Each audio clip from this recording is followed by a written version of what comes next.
Okie doke. So I've given two other videos on this, but they were either done so well that nobody left a comment or nobody believes me, and I think it's the latter. So I'm just going to give one more, and I'll explain why it works as well. This one's a bit higher production, and I'll try not to waste too much time. Let's go. You got yourself a traffic ticket, maybe some other charges. No problem. What you do is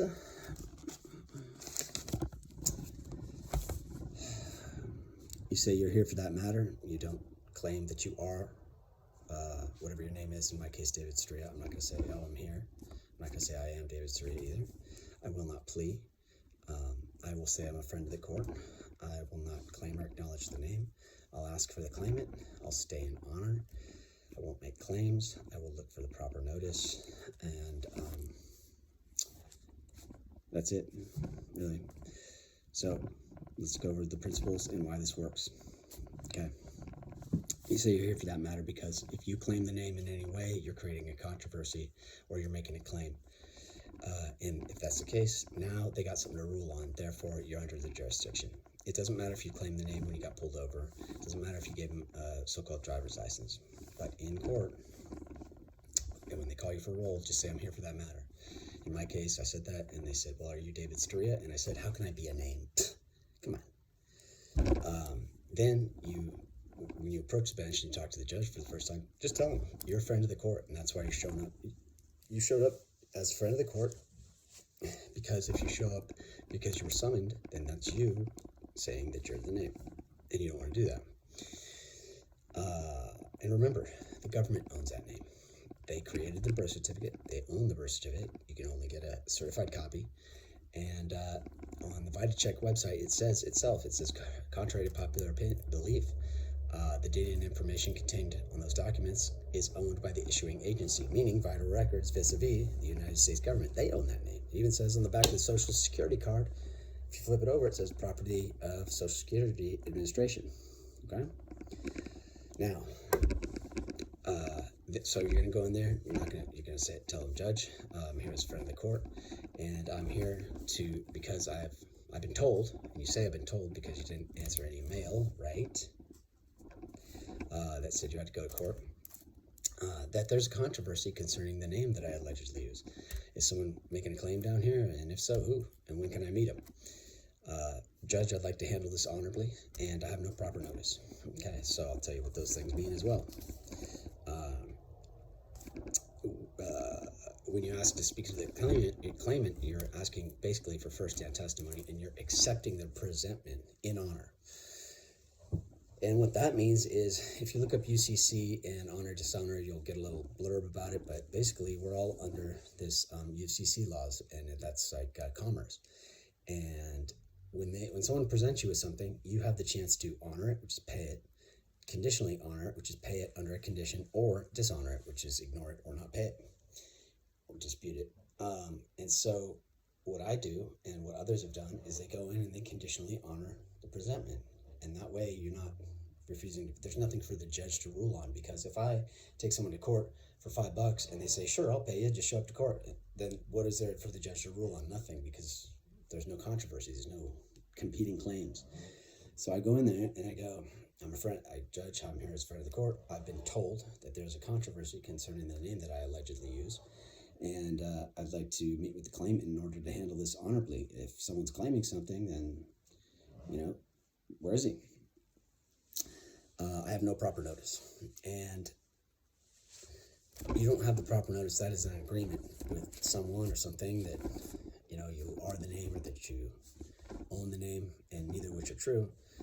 And so, there's no, but you're still honoring. And so they actually can't honor your counteroffer, so they make you an offer or a presentment. You accept it, but with condition, and basically it's like a counteroffer to them, and they can't do it because there's no named county, no named state, no named the people of, etc. Okay, they just can't do it.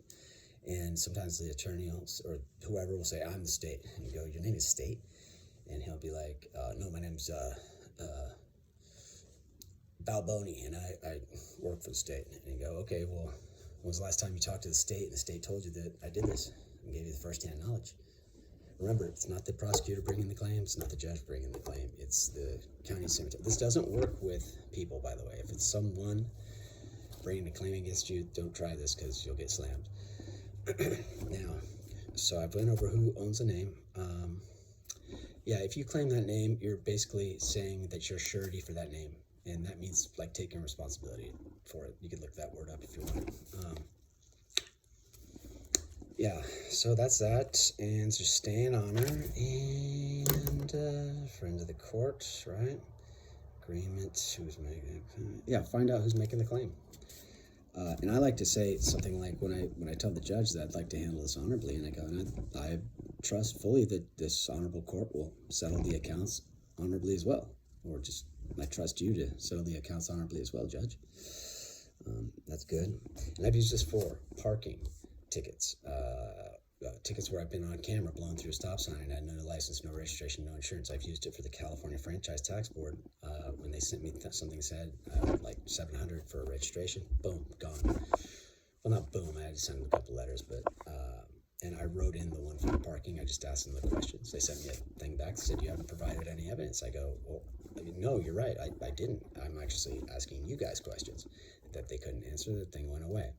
Speeding tickets, $300 bank fine from Wells Fargo. I kept asking who's making the claim here.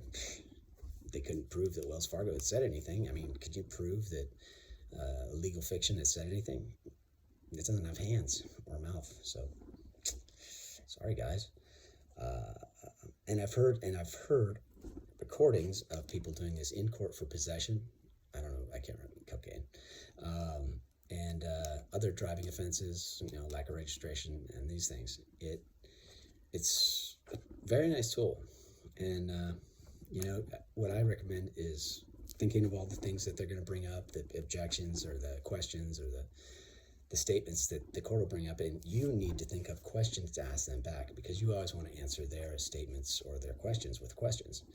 And if you have to make a statement yourself, preface it with, well, allegedly I XYZ, or I've been told that the state owns that name, something like that.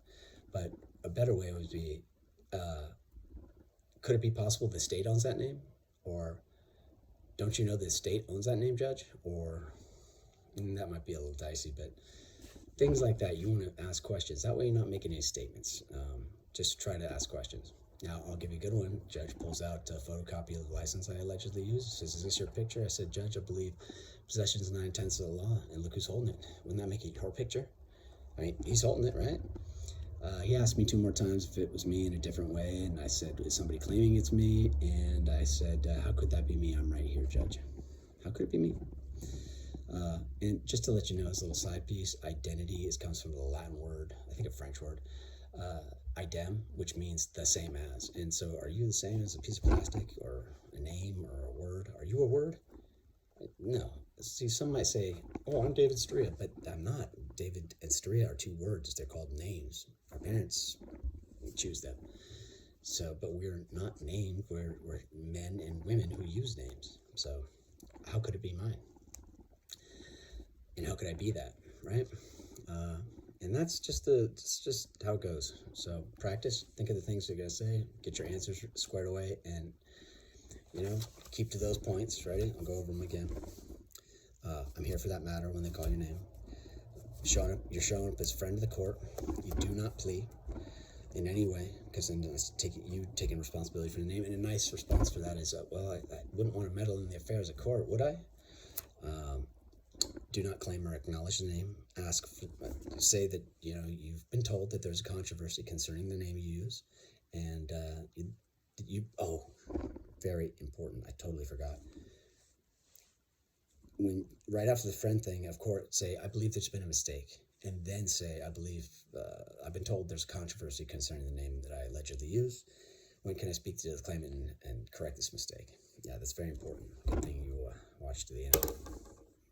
All right, I got a jam. Oh, you know what? I have 2 subscribers. I think that's really cool. I'll try to post interesting stuff. I mean, let me know if you guys are interested in anything, and I'll be happy to research it and do it or whatever. I'm just trying to monetize the channel eventually and get paid, because why not